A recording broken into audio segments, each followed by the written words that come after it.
We're all going through the most difficult times. The whole world is almost in a standstill position right now. There's a lot of uncertainty, fear all around. This is not the kind of the world we wanted to live. We all wish things will come back to normal as soon as possible. Keeping the current situation aside, let's take a minute and visualize the most ideal world that we would like to live if given a chance. I would request you to close your eyes and bring that imaginary world onto the screen of your mind just for a minute. Okay, let's begin now.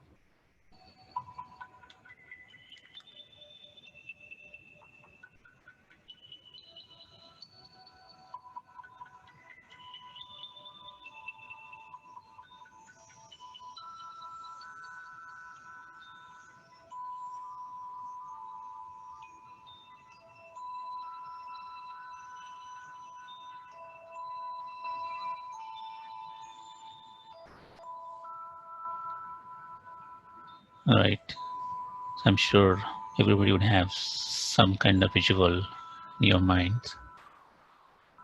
I'll share what is there in my mind. I see a world where people are so pure and peaceful. Their hearts are filled with true love and compassion. Relationships are more cordial and harmonious.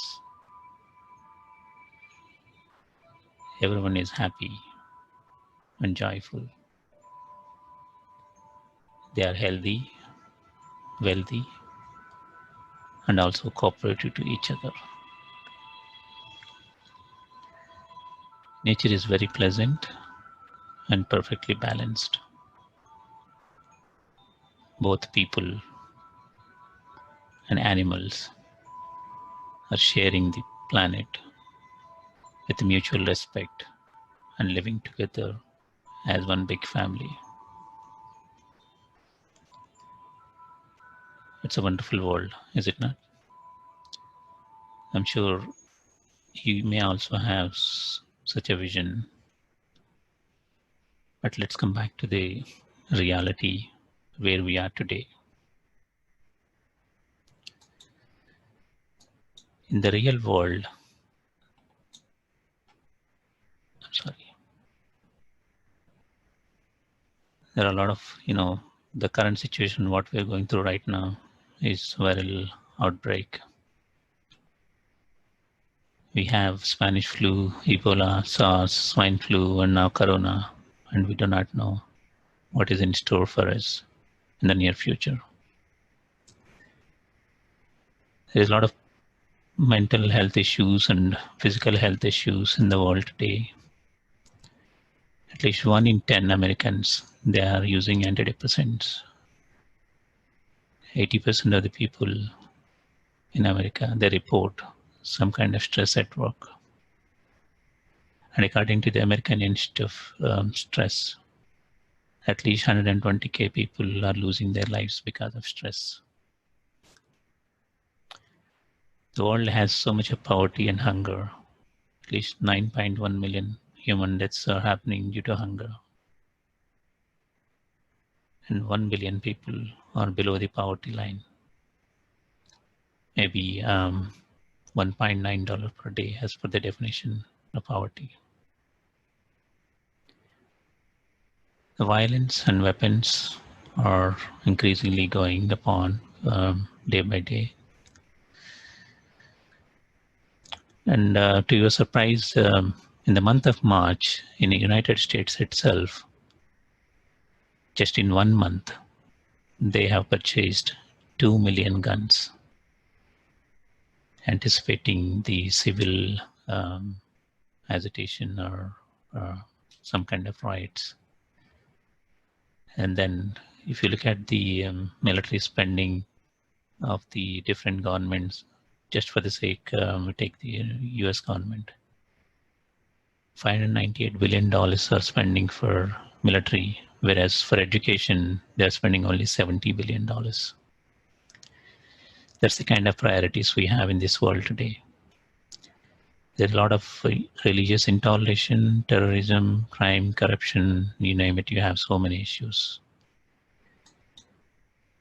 But all these things will also having a lot of impact on the planet itself. There is excessive consumption of the natural resources. We have consumed at least 3 times of the natural resources in the last 40 years. And then a lot of animals are in extinction right now, from 1970 to till now, in a span of 45 to 47 years, or maybe 50 years, close to 50 years. 60% of the animals are wiped out of the planet. The population is outrageously going. 6 billion population in 90 years. Just in one human lifespan, there are 600 crore people. They are being added to the planet, which means adding 1 billion in every 12 years. Pollution and global warming is alarmingly high. According to the WHO statistics, 9 out of 10 they breathe polluted air or unhealthy air. Forests are, diminishing. At least to the size of a football field. Every second we are losing the forest to the size of a football field. That's the kind of status we are in. Planet Earth is treated to be the mother of millions of species, which is actually pleading for help now. Irony is, instead of making this planet a better place, we are searching for planet B everywhere. Now the question comes to the mind, are we really progressing? What do we do in such kind of situations? What should be our response? We do have 2 options. Either we just, watch the world news on a television and wonder where we are heading to and what kind of world it is and all. And then after some time, we'll just simply change the TV channel and watch a movie or another television show, which probably may have the same content, which we do not like in the world today. And the option 2 is protecting yourself from the negativity that is happening in the world today,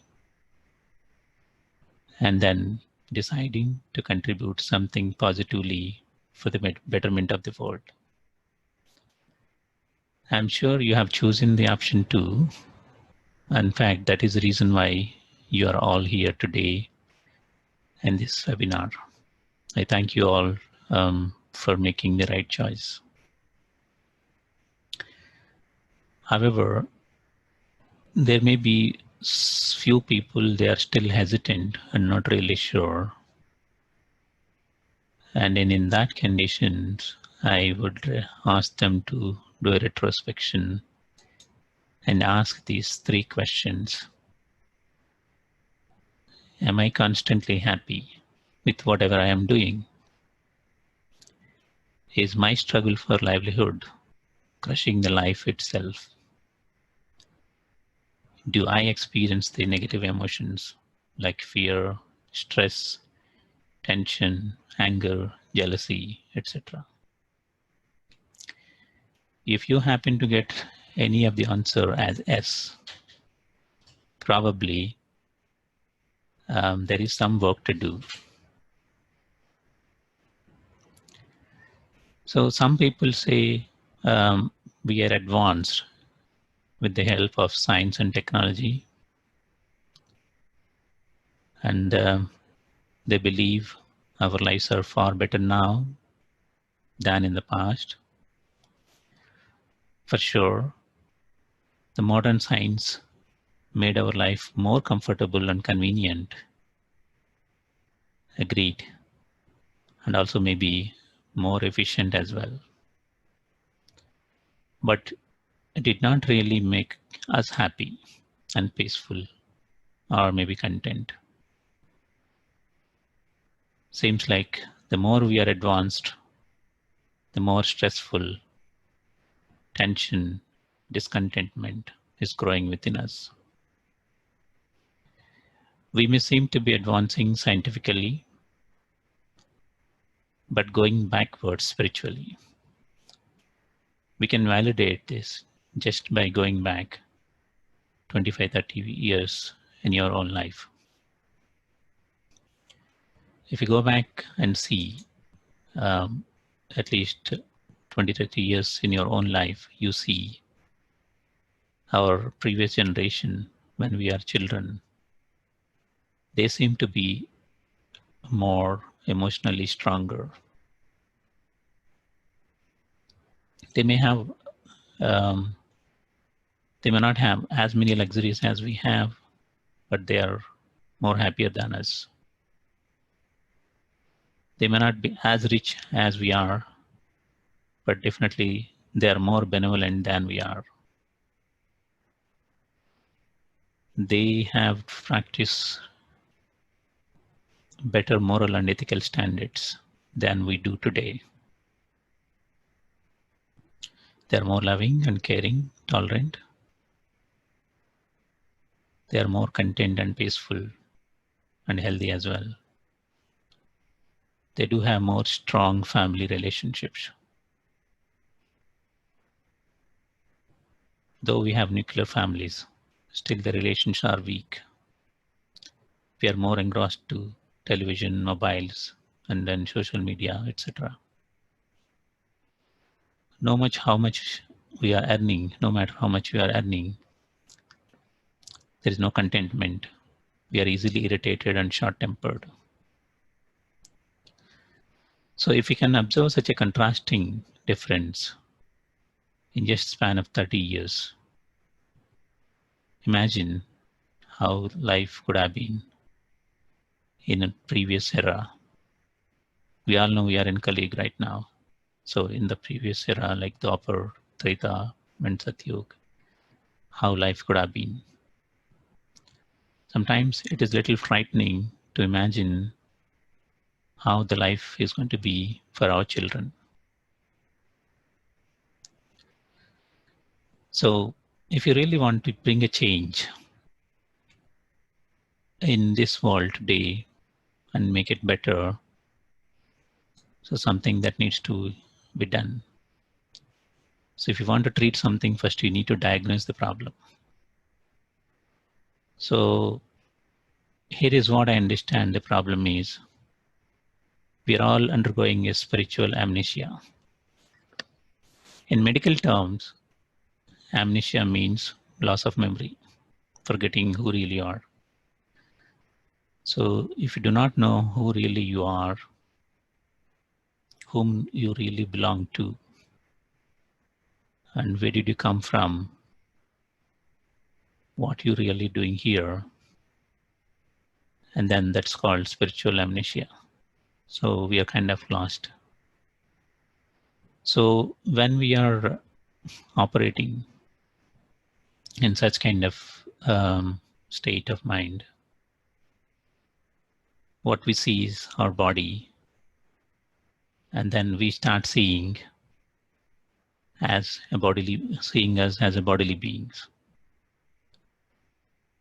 Then we do say, my body. Instead of when we say that, okay, the body is me, then we should say, I body, like iPhone or iPad.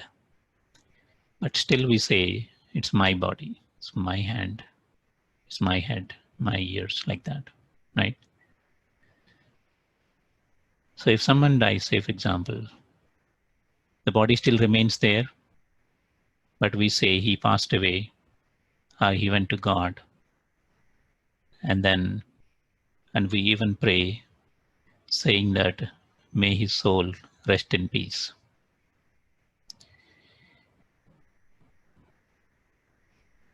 So we only remember that we are a soul only in such kind of events. But if you really, or when somebody dies, then only the concept of soul is spoken by everybody.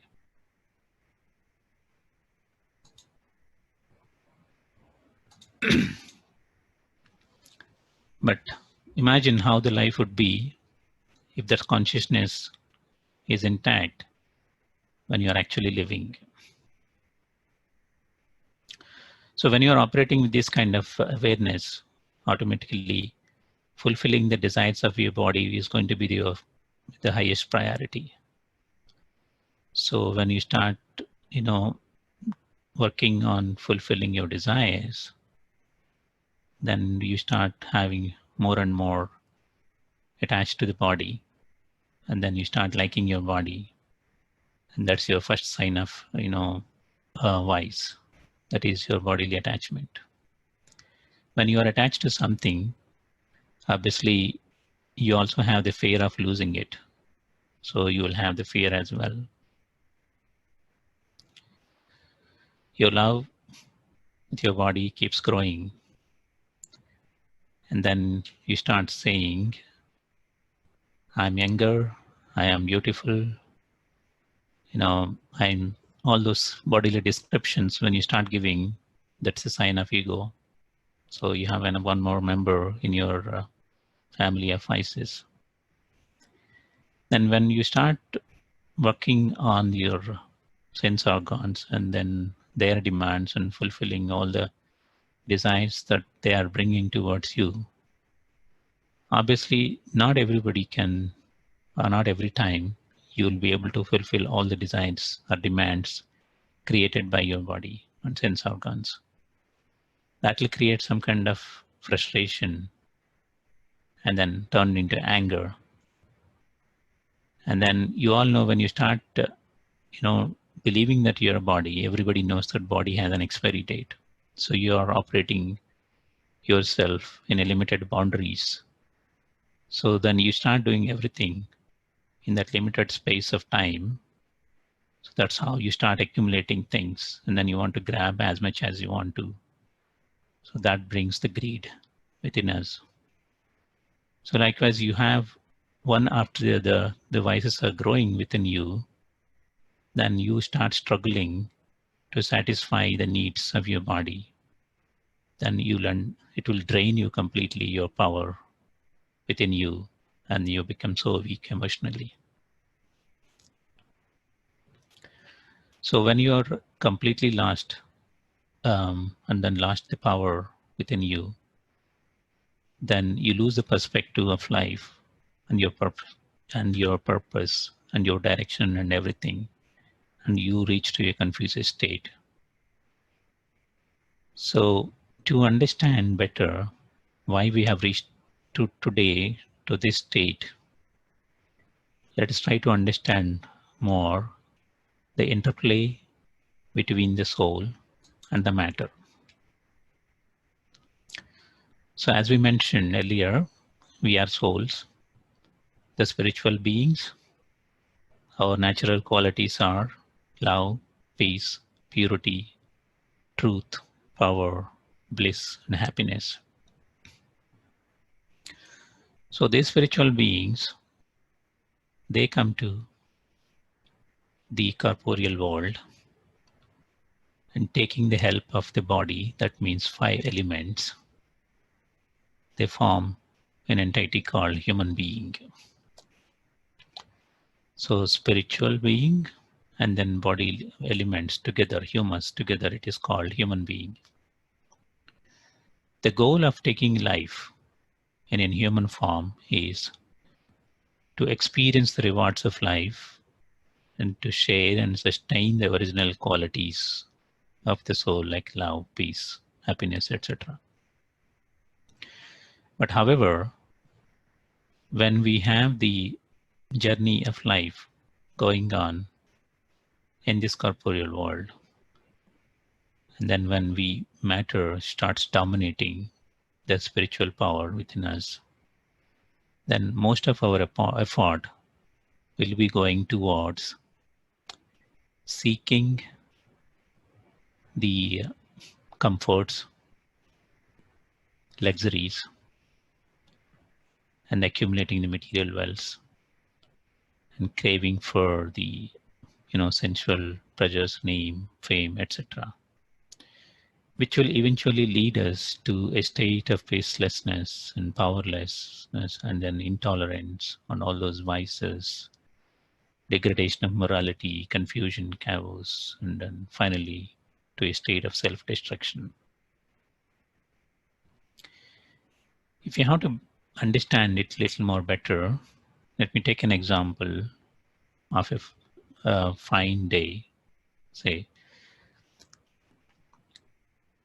we do have in a day morning, afternoon, evening, and night. So when you wake up in the morning, you feel so fresh, pleasant, energetic, and very positive. If you take a walk in the nature, you can enjoy the nice breeze. Birds will be chirping, trees will be welcoming the sun, and then some birds will be even singing. Birds like peacocks, they'll be dancing. Sun will be rising graciously, wishing every life on this planet. And we can even meditate. Some people, they do puja. It gives us a beautiful experience of the day. We can eat fresh fruits. The experience is just awesome. That's how the life will be when souls begin their day. This is similar to the world cycle, popularly called as Satyug or Golden Age. Life is driven based on the truth. By the time it's afternoon, sun gets warmer, cool breeze, music and everything is gone, but day is full of energy and we can enjoy to a great extent still. But more people will be joining now at this point to enjoy the day. So we eat salads, sandwiches, fruit juices, dry fruits, etc. This is like your silver age in Treta Yuga. By the time it is evening, we lose most of our energy. Some religious souls, they'll be going to temples for prayers.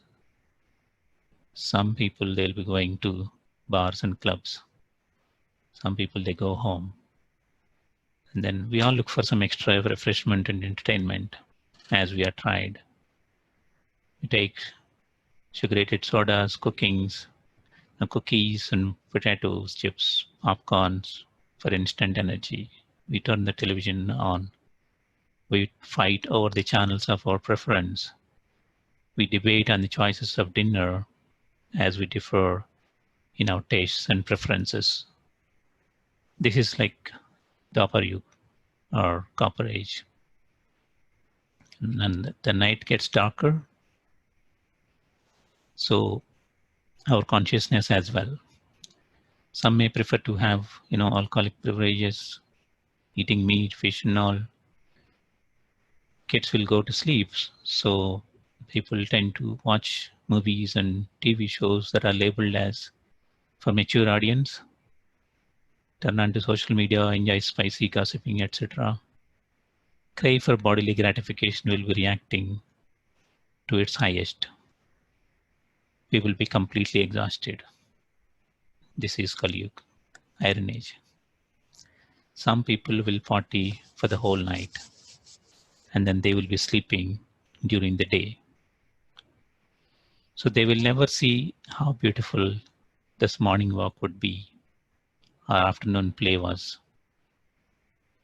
So it's time for the soul actually to take rest, to take a break from this routine, and then to have a new perspective, and to recharge the soul again.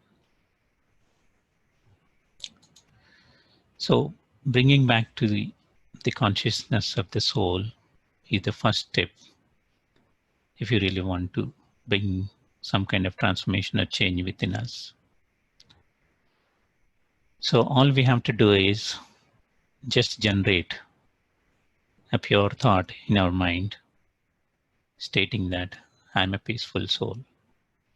I'm a powerful soul. Try to repeat this as many times as you can in a day. Initially, you may feel it's not working. It takes some time as you're writing a new program to your mind.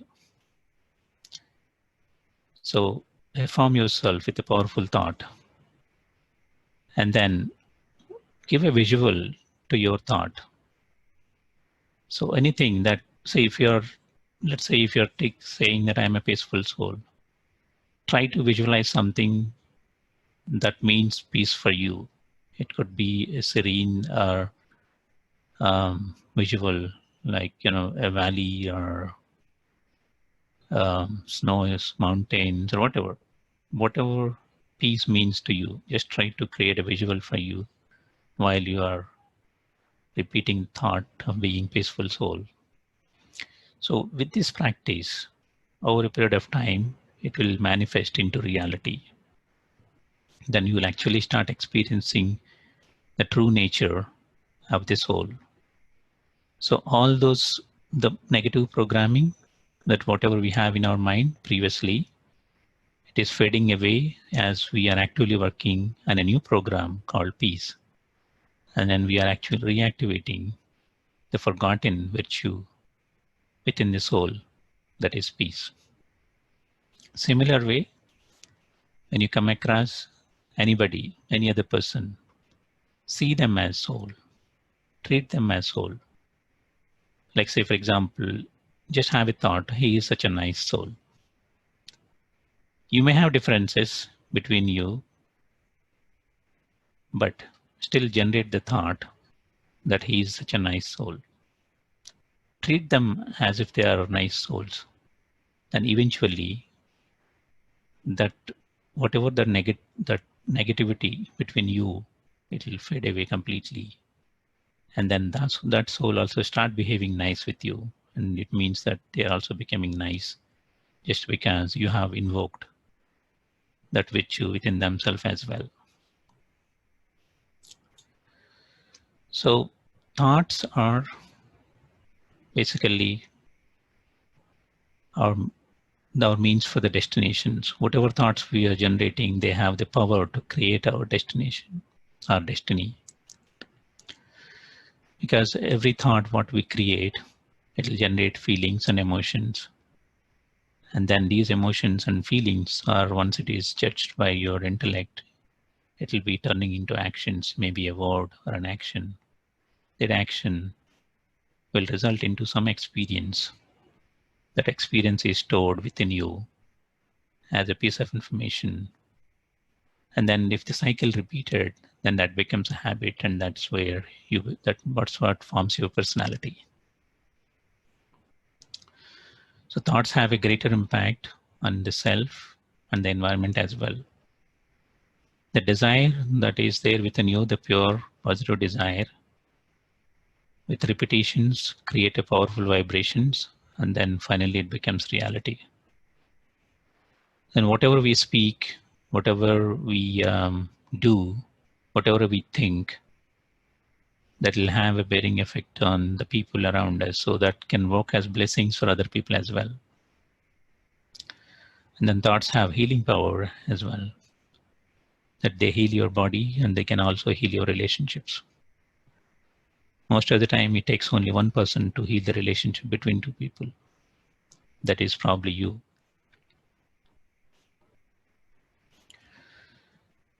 So there are some studies conducted how thoughts can have impact on the environment. So in 1994, there is a doctor called Masaru Emoto. He's a Japanese doctor. He tested the thoughts or thought energy on the materials. So he has taken water for his experimentation. All he did is he just labeled bottle of water as love, hate, compassion, wisdom, truth, or different names. Just labeling them is giving an identity to the water. So the water has an identity of love and an identity of hate and identity of truth or whatever. Then once these is done, it is frozen, and then those frozen crystals, when you examine through a microscope, this is how the crystals are being formed: for compassion, for thank you, for wisdom, for love, for harmony, like this. So it's a clear evidence that water has the ability to absorb your thought energy. If this is the case, then just imagine 70% of your body is filled with water. Then how much impact it can show you on your body. So if your thoughts are more negative in nature, then the aura that is created around your body is very disturbed. Whereas if thoughts are very positive, and then when you're radiating that positive energy, the aura created is more like a rainbow. So why is it important to have good, pure, positive thoughts? Is each and every cell in your body, it requires energy, not just from the food that what you eat, but from the soul. The life energy should also flow into each and every organ of your body and cell of your body. But when you create negative emotions, then you create blocks in your body, which will prevent the energy flowing down into all parts of your organs and body.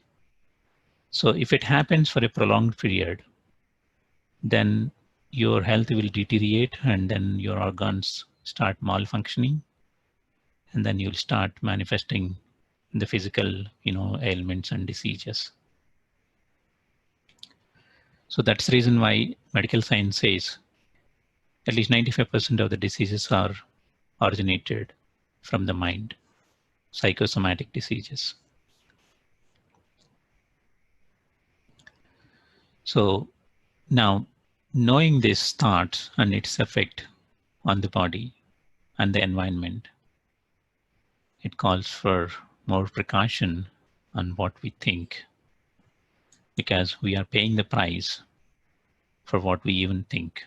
All these days, we only know, so nobody thinks, nobody sees my thoughts. But no, that's not true. You are actually damaging yourself by generating negative thoughts and negative emotions. So that is at an individual level. Now, coming back to the, as a group, there is a lot of power in the collective consciousness. If the same thought is generated by a group of people, will generate more powerful vibrations. And then if you want to have a practical proof for this, if you go to a temple or any church, or for that matter, any place of worship, then you can immediately experience the pure positive vibrations of that place. How did it happen? Why not in other places? But if you go to any restaurant or bar or any other place, there is so much of negative disturbance, and you don't feel that kind of comfort. Unless you are that kind of person, you will not really enjoy that atmosphere. The difference is the kind of thoughts that people as a group generated in that respective place. If you're a temple, obviously you tend to generate more noble thoughts or pure thoughts. So that will obviously release that kind of quality of energy into the environment. So as individuals, we are one drop, but together we are an ocean. See, just to give you an idea how a collective thoughts of group of people can have an adverse impact as well. We all seen that positive impact by going to the temples and churches as well. But in the same way, how it can actually impact the environment. And there is a place called Solomon Islands in Africa. Those islands are, the tribals, they live there, and then the trees are very tall in these islands. Sometimes it becomes very difficult for them to axe those trees. So they have found a new technique. What they do is they gather around the tree, they start yelling at the tree and then cursing the tree very badly for about 20-30 days. Then surprisingly, after that, the tree will die and then it will fall and then they will cut the tree. That's how powerful the collective thoughts are.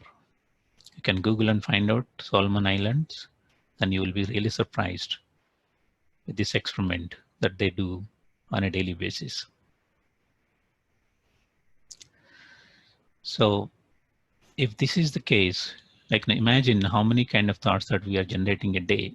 On an average, each individual can generate about 50,000 to 60,000 thoughts. So how many thoughts are really positive, and then how many thoughts would be negative and waste thoughts? Then that tells you how much damage that we are actually causing to the environment through the pollution of our thoughts. So it's time for us to think. It's time for us to find a way to change. But however, change is not always easy. It will always bring some kind of obstacles and challenges. The biggest obstacle in today's world is staying away from the information that the world is bombarding at you right from the morning that you wake up. You have so much of information poured through your phone, TV, news channels, and webs, so many things going on. Most of the information is not useful for us, and it doesn't have any positive impact, but still we are so accustomed to understand the world. So we keep on consuming that information. The more and more information that you're consuming, then obviously it is difficult for us to make a change within yourself and start thinking something positive and pure. So observe caution on what kind of information that what we are taking. Then number two is, usually we try to run away, escape, change because it's not comfortable. Then we start blaming others, saying that, okay, if everybody is changed, then I will change. So that's not going to happen, because if you're waiting for until the last person is going to change, then that's not going to happen. So there is a saying, I'm sure you must have heard, be the change that you want to see in this world. So the change should begin with us. And then most of the time we say that, world has so many people, and even one person, me, if I start generating pure positive thoughts, does it really have any impact? Yes, it is. Every single individual, whatever they generate, that will have a positive impact in the world.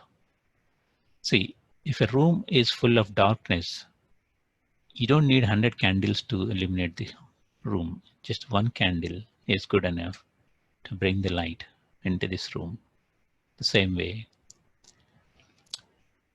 you have a seed in your hand, and if you plant the seed without thinking that I only have one seed, right? Who knows how many fruits it can give you? Countless fruits that one seed can grow into a plant, and then they can produce. So never underestimate the power of your own contribution to the change that we can bring in this world. Some people think that, okay, if I start doing something different than the world is doing, probably I'll be left behind. I will lose the race in competition. That is not true. Actually, for your information, there is no competition exists in this world. It is all a perception that is created by our own expectations. whatever is meant for your effort, you're bound to get it. Nobody is going to take your fortune. Then to the extent that you make an effort, to that extent, you're going to get your reward. That's how the nature and law works. So don't worry about the competition. So there is no competition at all in the first place. Some people say, no, I don't have time. So yeah, I'm very busy and I can't do all those things and all. Yes, of course, you don't have time because we don't even know how to use our time. The same person, if you observe, if he gets 10 minutes time or 10 minutes break in between doing anything, imagine what he would be doing most likely. He'd be doing his, checking his phone, messages, WhatsApp, and all those things. Those kind of people, they say that they don't have time.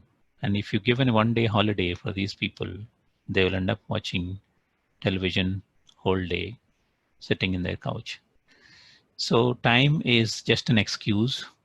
So just remove that obstacle from your mind. Then there may be some other, obstacle that is called knowledge. I don't know what to do, where to begin with. That's fine. That's where we are here today. Probably by the end of this session, we know at least something what we can do to change ourselves. So now let's see how we can cooperate to this world.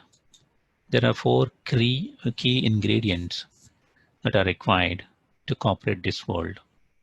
Number 1, power. 2, love, compassion, and then method. To be able to do something new or stop doing something which we are doing earlier, it requires willpower. That plays a very important role. Because without having that willpower, it is very difficult to change your samskars. They are deeply rooted programs.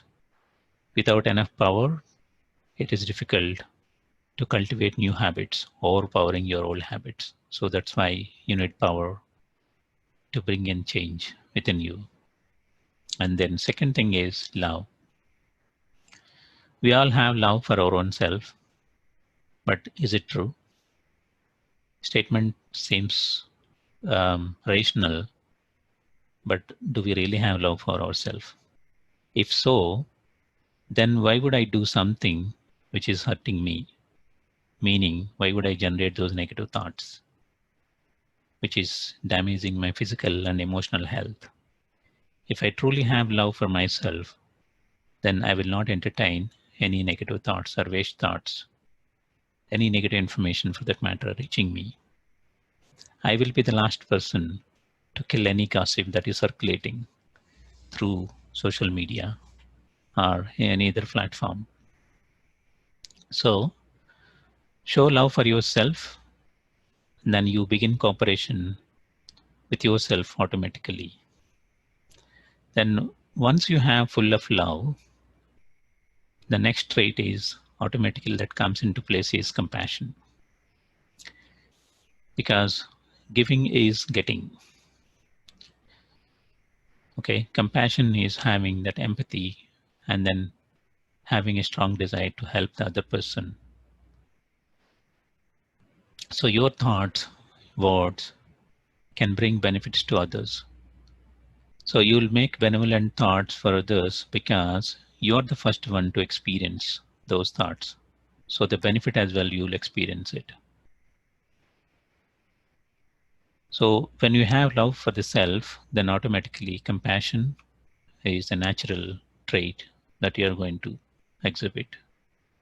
So that will be useful for the cooperation. The third one is method.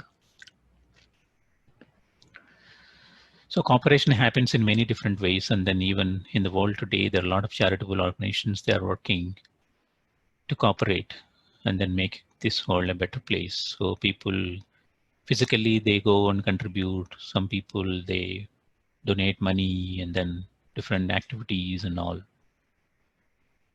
But what the world needs at this point is to have pure and powerful thoughts. How many people in the world are generating pure and powerful thoughts? There are hardly anybody. The world is desperately looking for someone to produce that positive and pure energy into the air so that they also get invoked by that energy. But unfortunately, nobody is doing that. The most wanted service to this world at this point of time. So meditation actually helps to address all these four most important aspects in cooperation. So actually, we all do prayers. Prayer is one-way communication to God. You only talk, but you don't get to listen anything back. So then you just move away. Then you'll wonder whether God has really heard your prayer or not. Whereas meditation is a two-way communication. God will respond with some kind of touchings and inspirations when you are in a meditative state. Meditation is, kind of training to your mind how to think right. It's a shower to your mind. We all take physical shower, but for the mind, we don't do. So it's a shower to your mind. Meditation establishes a wireless connection between the soul and the Supreme Soul. And you'll be surprised, is it really true? How many of you have an experience? Let's say if you're thinking of somebody in this world today, you must have already having that experience in your life. If you think of somebody, and if you're repeatedly thinking about somebody, then another person happens to call you, then you say, hey, I was just thinking about you, and then you call me in this moment. So what does it really mean? The vibrations that are sent from your mind are received by the other person, since both of you are in the same frequency and wavelength. That is called telepathy in the olden days. If two human beings with so much of imperfections, negativity, and all other things, if they can communicate or somehow able to connect wirelessly, imagine God being the perfect being, eternally pure, and ocean of virtues. Can he not be connected, or can he not respond if you really make a genuine attempt to communicate with him? So meditation is not an option, actually. It is a necessity for everyone. See, when the body is not well, we do not hesitate to take any medication. When the mind is not well, then why do we hesitate to do meditation? Meditation can heal you. In fact, it's the best vaccination to boost the immunity of the soul and protect from the virus of body consciousness. So for giving cooperation, all you have to do is just be yourself. By being yourself, you're actually being cooperative. When I say being yourself means not the way you are right now. I mean the true self, the true original soul, having all those virtues within you, like peace, love, happiness, bliss, power, purity, etc. If you can restore your original self, then automatically all the vibrations and thoughts that you are generating would do a wonderful service to the world. So you become a greatest donor of all those pure and powerful thoughts. The second aspect of cooperation is live and let live. Show respect for the value of other lives on this planet. Everyone has to play a role, and everybody has actually a role to play in this eternal drama. So by interfering or eliminating their role, you may be breaking down the God's scheme of things. Even a small bolt can stop the function of a big machine. So do not underestimate the power and contribution of any other lives, whether human lives or any other lives. Imagine or remember, we are just one small piece of the big puzzle. Our focus should be only to play our part, not to interfere or eliminate other pieces of the puzzle. So the other thing is create a daily routine. See, habits come from your daily routines. In order to bring change, we need to change the way we do think.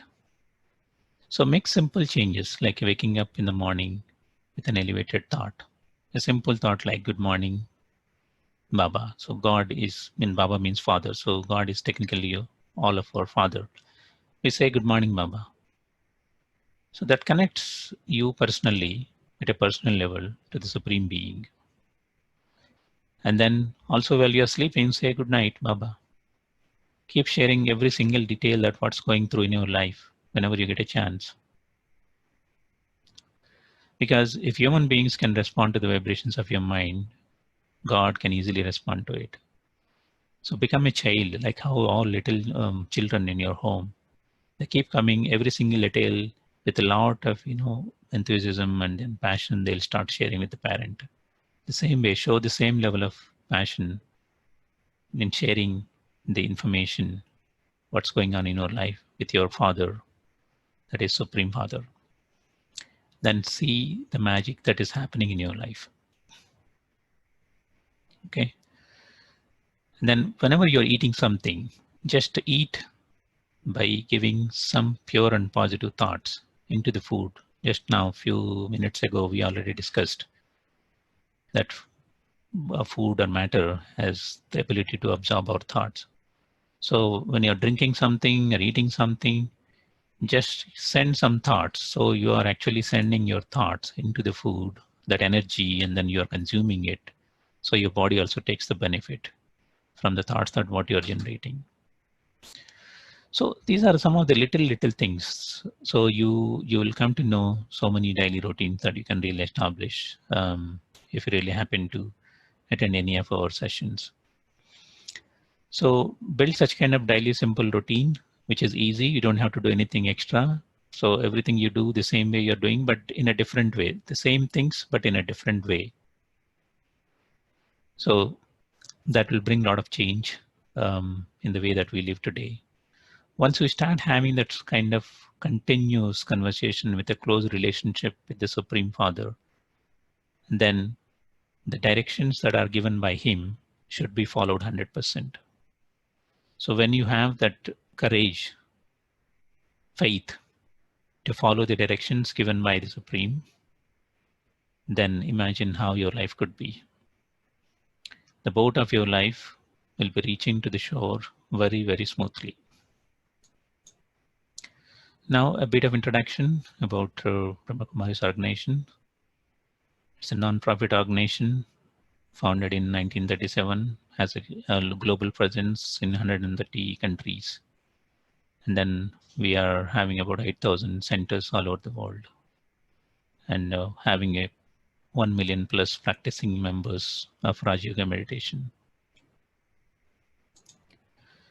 So Brahmakumari's motto is self-transformation leads to the world transformations. So they impart the spiritual knowledge, which will enable the self-transformation and then world renewal, cultivate the deep collective consciousness of peace, and enables the individual dignity and helps the individual to transform themselves as into a spiritual being from the material beings. So we do have a center, Brahmakumari SILICONVALLEY chapter in Milpitas. Sister Kusum Kejriwal, she is the director for the center. She has been running the center for 25 years.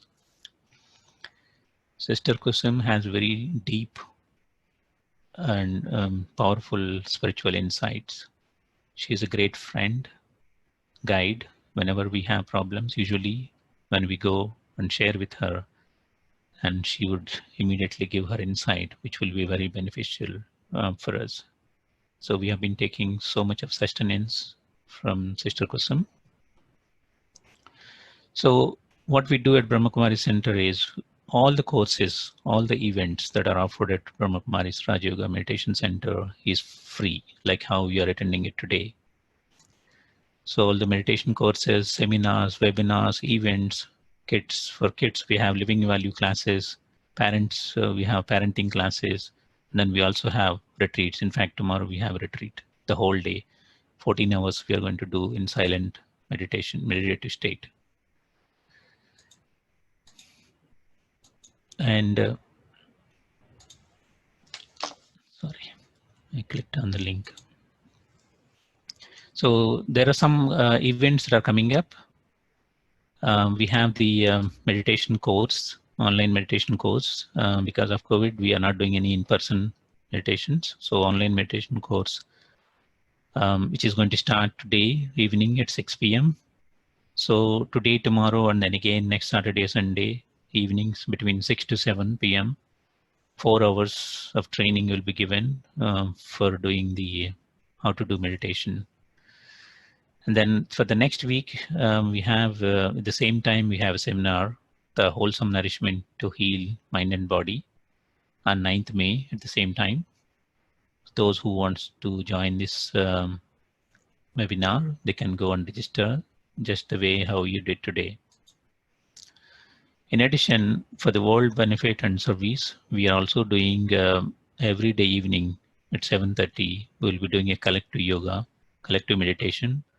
As I mentioned in the previous part of the session, every single pure thought that is generated by a big group of people will have a longer or powerful impact in bringing or serving the people. The world is experiencing a lot of fear, uncertainty, and then we are trying our bit of help by generating these pure positive thoughts through our meditation hour in the evening every day. So those who are interested to be a part of this meditation, they can join by going into the website. And then there comes the question and answers.